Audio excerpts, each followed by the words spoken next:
Essa é a nossa oração, Senhor, mais importante dessa manhã. Sopra o Teu Espírito. Só o Teu Espírito pode trazer cura, cura física, cura emocional, cura espiritual. Só o Teu Espírito pode fazer o que homem nenhum pode fazer. Encarnar a Tua palavra, transformar nossas vidas. Sopra, traz vida. Essa é a nossa oração, em nome de Jesus. Amém e amém. Podem sentar, aqueles que podem sentar.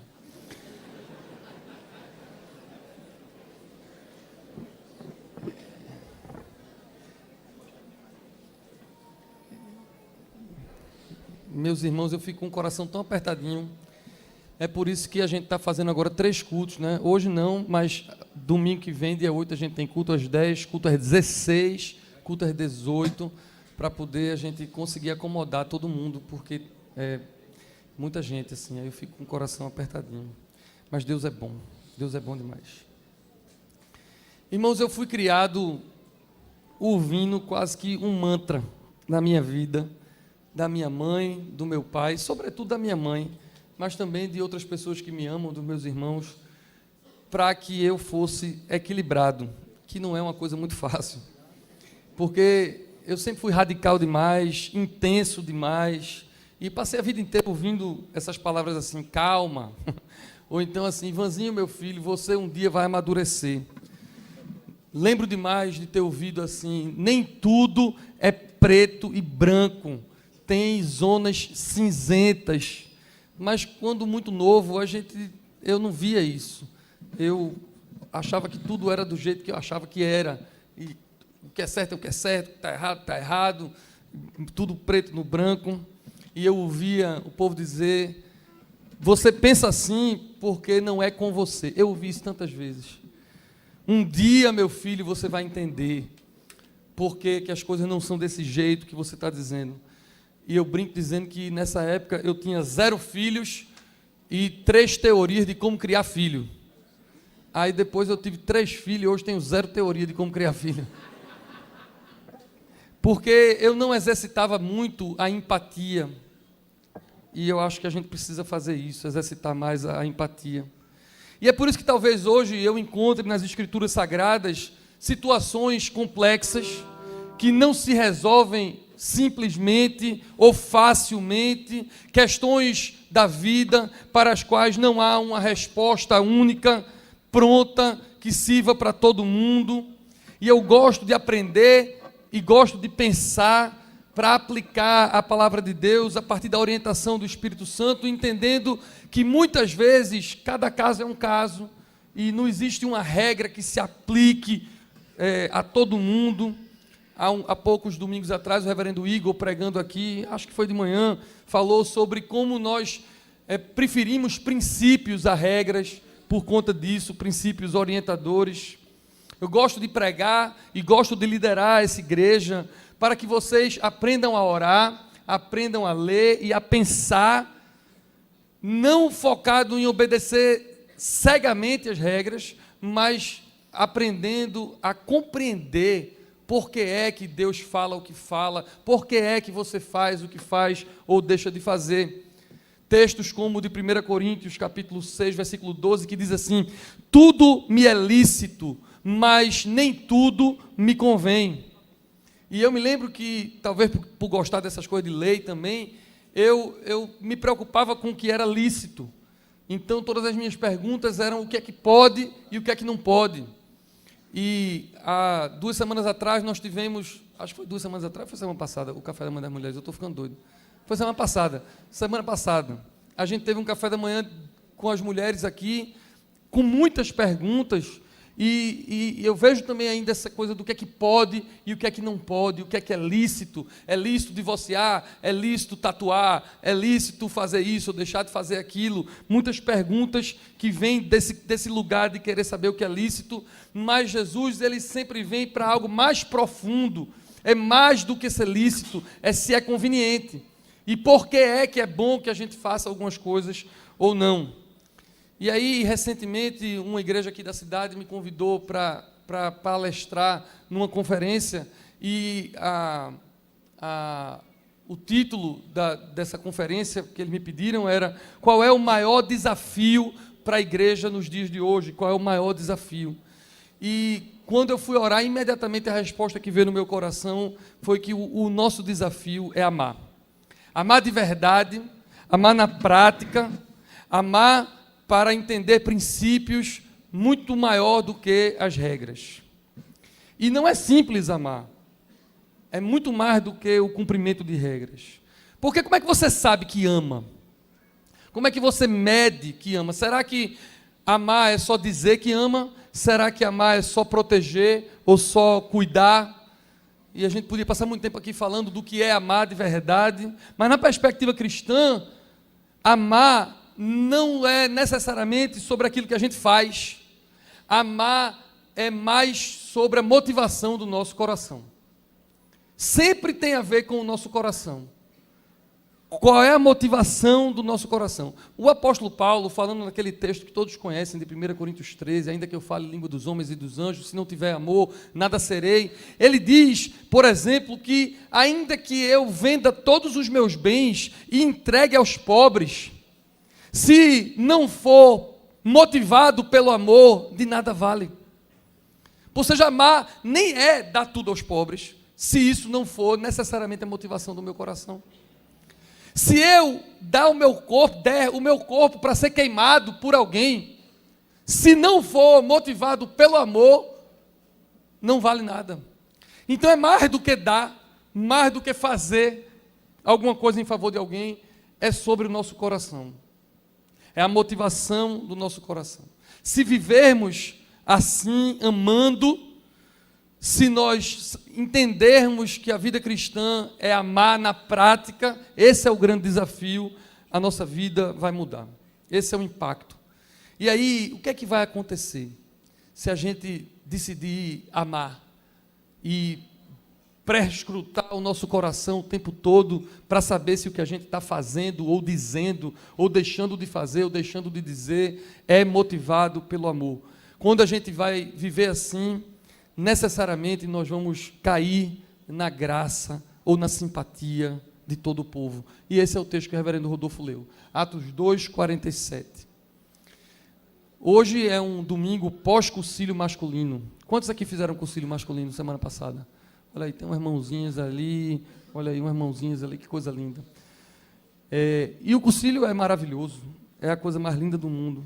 E a gente ama, e quem faz se apaixona, não tem como.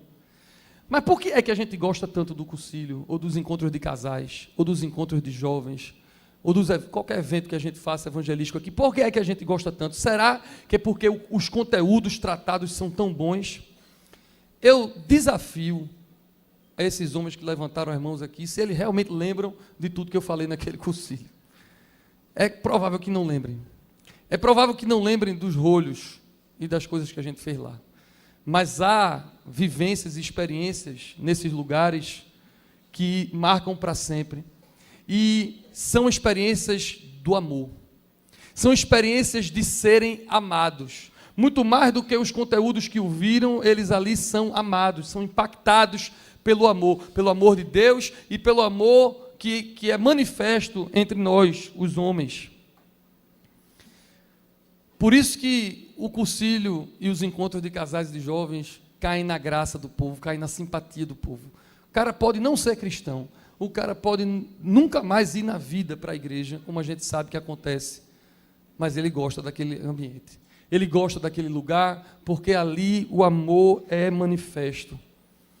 Lucas 2,52, falando sobre Jesus pequenininho, a palavra de Deus diz assim: Jesus crescia em estatura e graça diante de Deus e dos homens.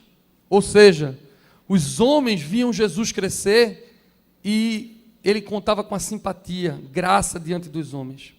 E o texto que lemos diz que eles louvavam a Deus, eram estimados por todo, caindo na simpatia de todo o povo. Agora, vamos combinar aqui, eu e você. Tem muita gente chata. Tem muito crente chato, meu Deus. Crentes insuportáveis. Crentes que vivem criando regras, se preocupando com o que é lícito e julgando todo mundo e reclamando de todo mundo. É uma mão de obra gigante para a gente evangelizar, falar do amor de Deus, trazer para a igreja, trazer para um evento como esse. E aí chega aqui e um cristão simplesmente afasta essas pessoas que estão chegando com um olhar fulminante, com um comentário arrogante, se metendo na vida do outro, reclamando da vida do outro, achando que é superior ao outro. Então a gente está criando uma geração de pessoas que é o contrário de como a igreja foi criada. Porque Atos 2:47 que nós lemos é a criação da igreja, é a fundação da igreja. E a igreja foi criada desse jeito, caindo na graça e na simpatia do todo o povo. E não é isso que está acontecendo muitas vezes. E eu, sinceramente, assim, com meus botões, eu fico me perguntando sobre o comportamento dos cristãos, de muitos cristãos que eu conheço, nas redes sociais, na militância pública, nos eventos, que eu digo, meu Deus, esse camarada é crente que eu conheço, e quando eu me encontro com ele, fala de Jesus, é um abraço e é um sorriso, mas de repente vem uns textos tão ácidos, vem umas opiniões tão duras, vem uns julgamentos tão pesados, que eu digo, como é que pode, na mesma pessoa, a pessoa abrir a boca para louvar a Deus e falar das coisas mais lindas de Deus, e essa mesma pessoa desfila ódio, desfila julgamento, reclamação. Isso realmente às vezes não combina. Não combina o que a gente defende, o que a gente prega, com como a gente se comporta, e às vezes dá uma tristeza muito grande. É para a gente cair na graça do povo e na simpatia, assim como Jesus e a igreja primitiva, mas o que eu noto é que o mundo odeia a igreja, e odeia os líderes da igreja. Não combina. Não dá. Não dá para falar com os não crentes, as pessoas do meu trabalho que não conhecem Jesus, as pessoas da minha família que não conhecem Jesus, as pessoas dos meus amigos e os pais dos amigos dos meus filhos. Não dá para a gente viver uma vida aqui dentro dessas quatro paredes e as paredes maiores da internet. Não dá para a gente aqui falar de Deus e cantar e de repente as pessoas que estão de fora nos odiarem. As pessoas não querem saber de Jesus por nossa causa, porque nós queimamos o filme de Jesus, porque nós julgamos, porque nós reclamamos, porque nós fazemos uma série de coisas que não combinam. A Bíblia diz, para o escândalo, porque é assim um escândalo, que Jesus era chamado de amigo dos pecadores. Jesus foi quem transformou água em vinho para a festa continuar. Jesus era chamado de glutão, Jesus era chamado de beberrão, Jesus andava com as prostitutas, Jesus andava com os publicanos, e ele era chamado de amigo dos pecadores. E a igreja está sendo chamada de inimiga dos pecadores. Os líderes estão sendo chamados de inimigo. O povo que não crê, não encontra na igreja acolhimento, amor, encontra na igreja julgamento e ódio. Mas isso não é de Deus, não devia ser assim. A gente é levado a brigar por aí, querendo convencer os incrédulos a ter os mesmos princípios éticos, morais e comportamentais que nós temos. Mas não devia ser assim. Em vez de a gente evangelizar, falar do amor de Deus, amar as pessoas, a gente está querendo que eles vivam sob a nossa régua. Mas a nossa régua é nossa. Eu é que creio. Ele não crê. Por que é que eu tenho que obrigar quem não crê a viver como eu que creio? Mas é isso que a igreja está fazendo. É isso que líderes estão fazendo. Querendo obrigar quem não crê a viver como nós que cremos. Mas essa não é a estratégia de Jesus do Novo Testamento. Eu fico triste quando eu ouço de um vizinho, de um profissional, de um colega de sala, ou de um familiar que é tão chato, acaba que estraga a festa, e diz assim, pai, eu vou lá, mas ali tem um crente chato. Você já deve ter ouvido isso, né? Não é possível, que só sou eu que ouço isso. Não, vamos falar, vamos chamar todo mundo, não, mas não vamos chamar fulano não, porque fulano estraga a festa. Fulano é muito triste, porque não devia ser assim. Entendam, a gente pode e deve se posicionar firmes na defesa da nossa fé. Mas a gente deve fazer isso com amor. A gente deve fazer isso com amor e com lágrimas nos olhos. Lágrimas de empatia, sem querer obrigar as pessoas. Eu me alegro que nós aprendemos com o nosso arcebispo, Dom Paulo, a pregar esse evangelho que tem um foco na missão das boas novas, o amor de Deus para manifestar. A gente gosta de dizer, Deus não está zangado com você, Ele ama você, Ele perdoou você, Ele morreu por você.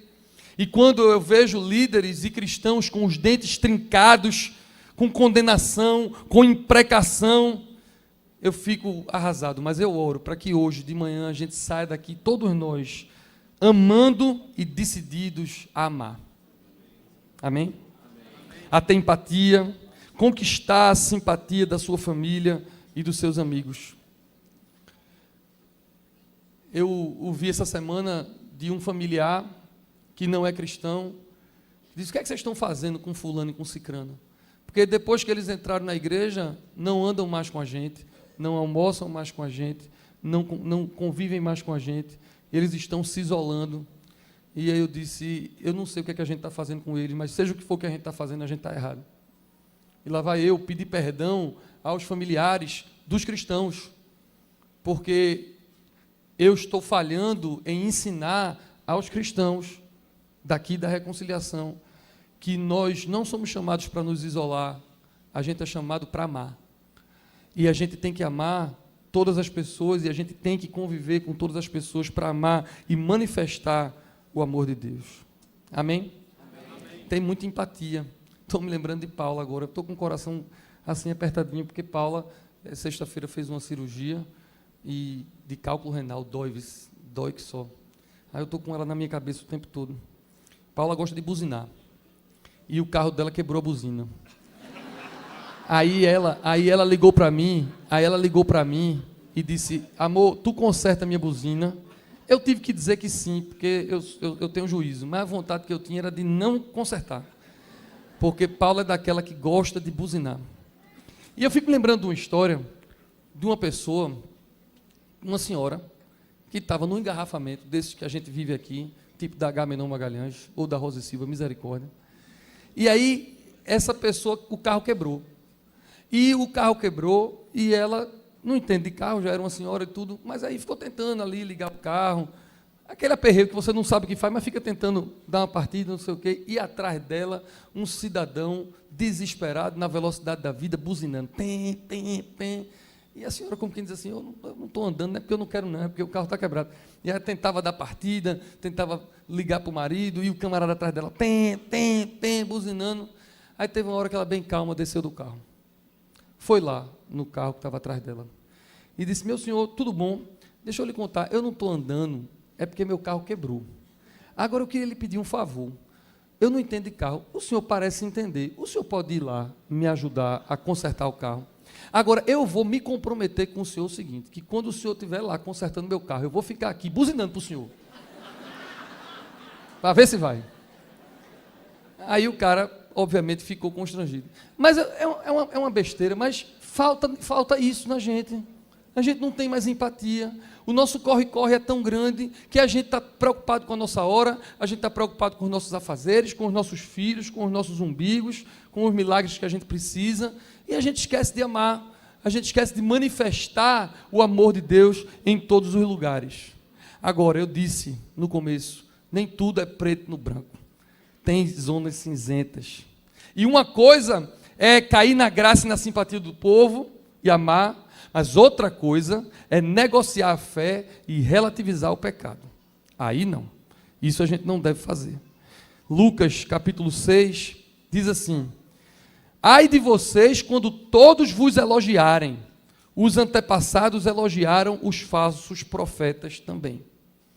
Ou seja, a gente deve amar, mas a gente deve também cair na simpatia de todo o povo, mas a gente não pode querer ser elogiado o tempo todo, ou querer que todo mundo goste da gente, às custas de nós relativizarmos a nossa fé e a nossa doutrina, aquilo que a gente crê.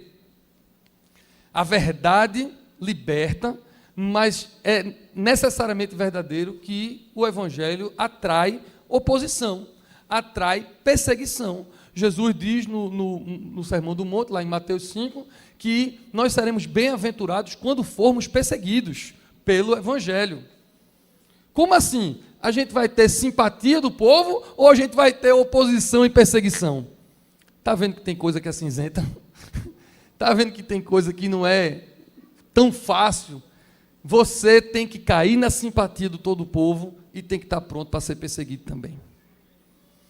Não tem como não ser perseguido, não tem como não ter uma oposição. Quem é que gosta de ouvir que é pecador? Quem é que gosta de ouvir e de ser confrontado? Quem é que gosta de ouvir as pessoas que vêm sofrendo? Quem é que gosta de ouvir que muitos dos sofrimentos são consequência direta da vida desregrada que leva, da vida longe de Deus que leva? Então vai ter sempre as duas coisas, de você cair na simpatia de todo o povo, porque ama, porque tem empatia, porque chora, mas ao mesmo tempo também ser perseguido e sofrer oposição, porque o evangelho ofende necessariamente. Agora presta atenção, é o evangelho que ofende, não é você que ofende, não é a sua chatice e a sua arrogância, é pelo seu testemunho, que o seu testemunho incomode, e não o seu julgamento. E tem toda uma diferença, porque quando você vive, e a forma como você vive ofende alguém, problema dele. Agora, quando são as suas palavras que agridem, são os seus julgamentos que agridem, aí problema é seu, porque você não está amando como Jesus. E como sempre, eu estava preparando esse sermão e conversei com o meu amigo, o reverendo Marcondes, que está aqui. Eu disse, Condes, vou pregar sobre isso, a gente começou a trocar ideia, e aí Condes me falou da vizinha dele. A vizinha de Marcondes chorava que era perseguida. Eu sou perseguida por tal vizinha, a outra vizinha. Eu sou crente e ela me persegue.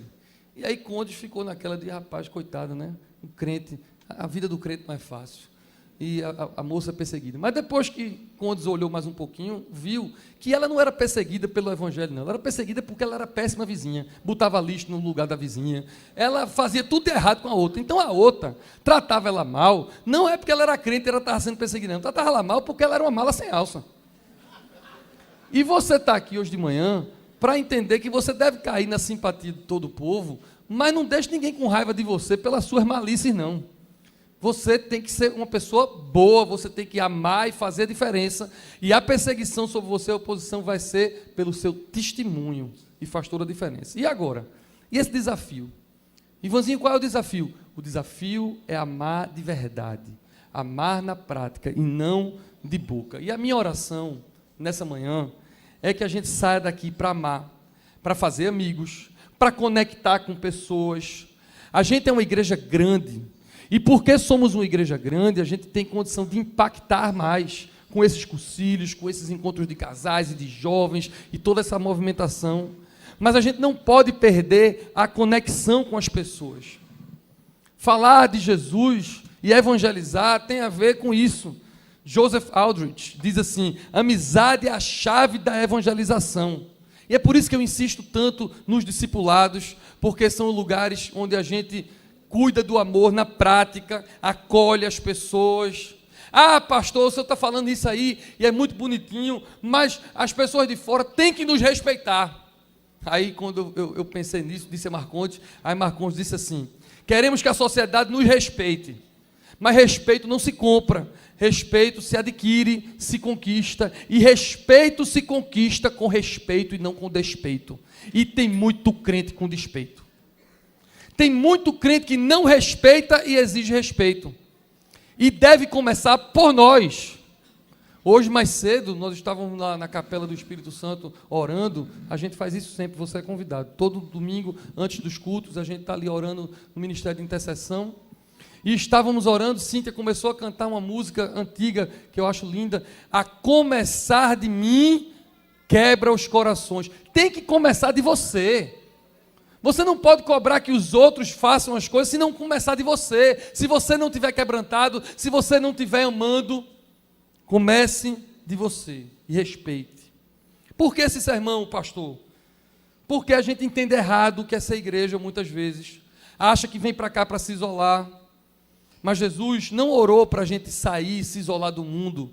Lá na oração sacerdotal, lá no Evangelho de João, Jesus orou para que a gente fosse livrado do mal. Mas a gente está lá no mundo. Tem uma frase que é uma frase que marca a nossa igreja. Aqui se entra para adorar a Deus, daqui se sai para amar o próximo. Nós não somos chamados para conquistar Recife para Jesus contra os moradores de Recife. Nós somos chamados para conquistar as pessoas para Jesus. E aí Recife vai ser de Jesus. Tem gente que quer conquistar o Brasil para o Senhor, julgando as pessoas.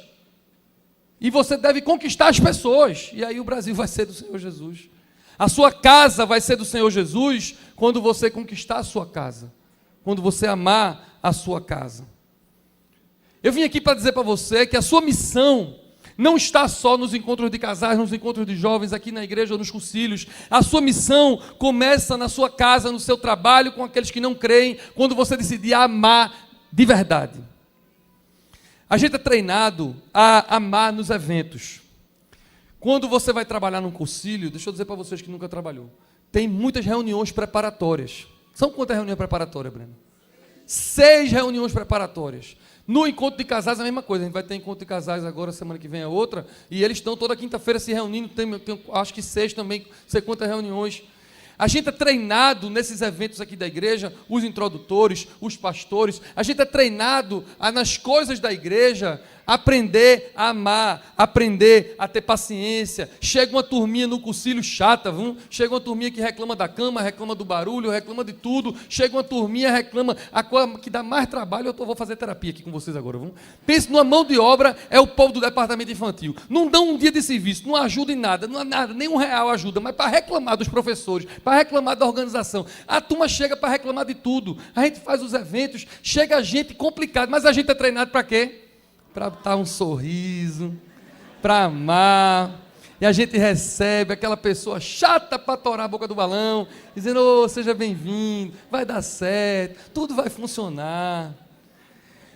O reverendo Pablo me disse, minutos antes de eu vir pregar, que o próximo cursilho feminino da gente é daqui a 40 dias. 40 dias.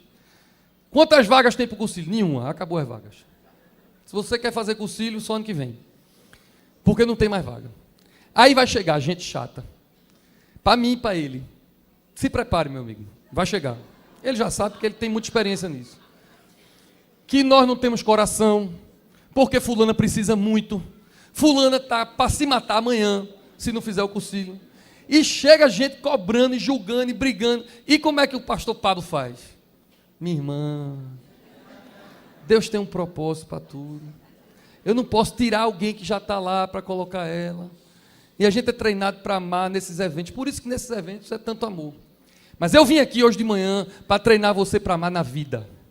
Eu vim aqui para você ter essa mesma paciência, esse mesmo amor, esse mesmo sorriso, quando a sua mulher, o seu marido que não é crente, seu filho, o seu chefe, quando alguém olhar para você no dia a dia da vida e você amá-lo do mesmo jeito que você ama quando você entra para as portas dessa igreja, ou quando você entra por algum evento da igreja, que você ame de verdade, que você ame na prática, que você não viva de evento, nem viva com a máscara aqui dentro. Se você entrar aqui para adorar e sair daqui para amar, você vai ser treinado para amar em toda e qualquer situação.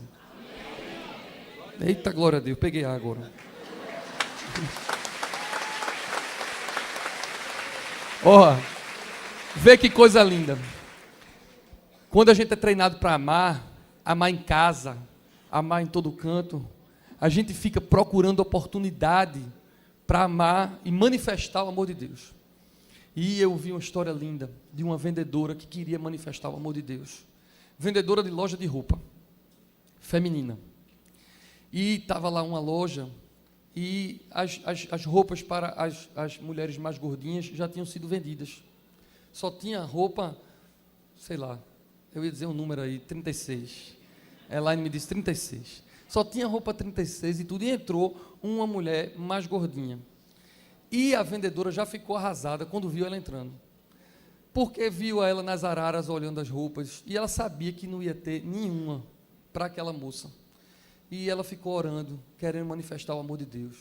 E ela disse, Deus, o que é que eu vou fazer? Eu quero que essa moça saia daqui impactada pelo teu amor. Eu não vou ter uma roupa para ela, de jeito nenhum. E Deus não dizia nada a ela, e ela foi de arara em arara, e a mulher deixou, e ela disse assim, chegou uma hora que ela se aproximou da moça, disse, moça, só está procurando uma roupa? Ela disse, eu estou procurando algo GG. Aí a vendedora disse, olha, GG de roupa você não vai encontrar não. Mas aqui está um abraço GG para você. E deu um abraço nela. E quando deu um abraço nela, ela disse, isso foi mais importante que qualquer roupa que eu pudesse encontrar. Às vezes as pessoas estão precisando só de um abraço GG. Às vezes as pessoas estão só precisando de uma palavra de encorajamento. Às vezes as pessoas estão só precisando de alguém que diga, você vai conseguir. eu vou estar do seu lado. E se você não conseguir, eu vou estar do seu lado do mesmo jeito. Porque quando nós estamos treinados para amar, é isso que a gente faz. E eu vou caminhar para o final dessa mensagem pensando assim. Eu vinha no carro orando, o sermão estava mais ou menos pronto, mas não tive tempo de burilar muito nele, porque Paulo estava doente, eu estava com muita coisa, e eu vinha orando e pensando, mas Ivan, tu vai falar disso? E as pessoas que chegarem lá na reconciliação, tristes, não estão preocupadas em amar ninguém, porque elas estão precisando de um milagre. Um amigo meu me mandou uma mensagem ontem à noite dizendo, eu vou lá na igreja amanhã, porque a minha esposa, que estava com câncer, tinha ficado curada e agora voltou. E a gente precisa de orações. E eu fiquei com essa pessoa na minha cabeça, fiquei com outra pessoa na minha cabeça que eu sei que vem aqui, precisa de um milagre para o seu filho. Fiquei pensando em outras pessoas que vêm aqui com o coração despedaçado, vêm aqui em sofrimento. E se esse sermão não vai servir, Espírito Santo, o que é que eu vou dizer para essas pessoas que estão lá e precisam do Senhor, muito antes do que precisam sair para amar, mais importante do que precisam sair para manifestar o teu amor, essas pessoas precisam do teu toque. Eu vou dizer o que nesse texto para as pessoas que precisam do teu toque. E o Espírito Santo me disse algo tão duro, tão duro. Ele disse assim, mas Ivan, essas pessoas que chegam lá têm que entender que nem tudo na vida é sobre elas. E meu irmão e minha irmã, você às vezes vem para cá com o coração assim, apertadinho, sofrendo, precisando que Deus faça alguma coisa por você. E Deus faz, e Deus cura, e Deus lhe ajuda. Mas é mais do que as suas necessidades. É mais do que Deus pode fazer por você. Essa manhã eu queria que você tivesse aberto para receber do Espírito Santo algo para você que é muito maior do que a sua vida, maior do que a sua saúde, maior do que o seu sustento, maior do que aquilo que você chama da sua necessidade. Eu vim aqui para dizer a você que a sua maior necessidade é amar. Mais do que a cura, mais do que o negócio, o contrato, o emprego, o concurso, mais do que aquela namorada que você quer, o namorado, o marido, mais do que qualquer coisa que possa ser bom e uma necessidade sua. Deus está lhe chamando aqui essa manhã para dizer assim, eu lhe chamei para sair e amar. E no gerúndio de você amar, deixa eu fazer com você o que eu quiser. E se eu quiser eu vou lhe curar, e se eu quiser eu vou intervir, se eu quiser eu vou mexer nas circunstâncias, e se eu não quiser, eu não vou fazer, e você vai sair daqui para amar. Para alguns de vocês, a mensagem hoje foi essa. Vocês precisam amar, precisam cair na simpatia da sua família que não crê, precisa cair na simpatia do pessoal do seu trabalho que não crê. Eles precisam ter simpatia por você. Para outras pessoas já foi diferente. Para alguns de vocês podem precisar estar ouvindo, você não pode negociar a sua fé, pecado é pecado, não negocie sobre o argumento de querer ser simpático. Mas para todos nós, a minha oração é que o Espírito Santo nos conduza a em cada caso saber como nos comportar. Uma igreja cheia de amor, uma igreja cheia de empatia, uma igreja cheia de coragem. Deixa Deus dar o tom para cada circunstância da sua vida. Amém? Curve sua cabeça. Vamos orar. Espírito Santo de Deus, eu creio que o Senhor tinha para falar, o Senhor já falou. Eu oro, Senhor, para que a Tua palavra encarne nos corações. Eu oro, Senhor, para que o Teu amor seja derramado sobre a Tua igreja. O amor que nos constrange, o amor que nos transforma, esse amor também que nos capacita. Que o Teu Espírito Santo dirija os nossos pensamentos, os nossos comportamentos. Ajuda-nos, Senhor, a Te adorar aqui nesse lugar, a estar em comunhão contigo na Eucaristia, mas ajuda-nos, sobretudo, a sair daqui dispostos a manifestar o Teu amor aonde quer que formos. E um dia, se alguém for escrever a história dessa igreja, da Catedral da Reconciliação, pode dizer que eles cresciam e o Senhor ia acrescentando os que iam sendo salvos, mas eles se reuniam nas casas partindo pão e eles contavam com a simpatia de todo o povo. Que essa seja a nossa história, que essa seja a nossa verdade por causa do Teu amor. É assim que nós oramos. Eu oro pelaquela pessoa que está doente, eu oro pelaquela pessoa que está triste, por aquela que está desesperada, por aquela que está sem esperança. Eu oro para quem entrou aqui precisando de um toque Teu. Faz isso, Senhor. Toca nos corações. Cura hoje, liberta hoje. Que hoje haja salvação também aqui nessa casa, Senhor. Tudo por causa do Teu amor. É assim que nós oramos, em nome de Jesus. Amém, amém. Que esse amor invada, em nome de Jesus.